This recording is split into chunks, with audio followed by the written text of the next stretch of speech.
Il y a plusieurs façons de voir la Mercedes CLA.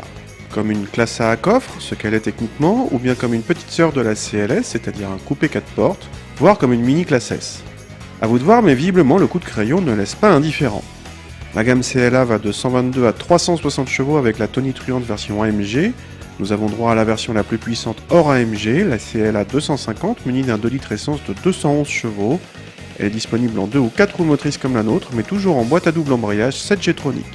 A l'intérieur, notre voiture en finition Fascination, enrichie d'un pack AMG, présente bien. Le simili cuir sur la planche de bord avec les surpiqûres rouges est plutôt flatteur, de même que les aérateurs chromés.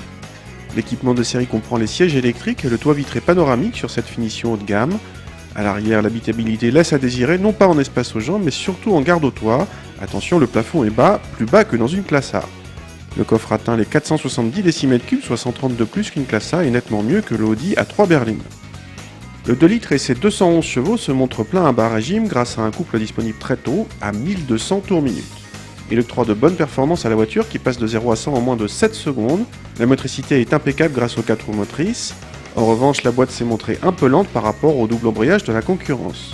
Côté châssis, notre voiture avec suspension sport et des jantes de 18 pouces était ferme, mais s'est avérée en contrepartie assez dynamique, subissant peu de roulis et profitant d'un train avant plutôt mordant.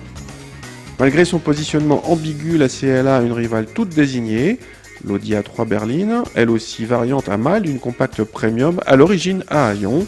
Premium car la gamme CLA, plus chère que la classe A, commence à 29 000 € et notre modèle d'essai avec ses options dépasse les 55 000 € carrément, sans compter un malus écologique de 1 600 € car l'engin est plutôt glouton.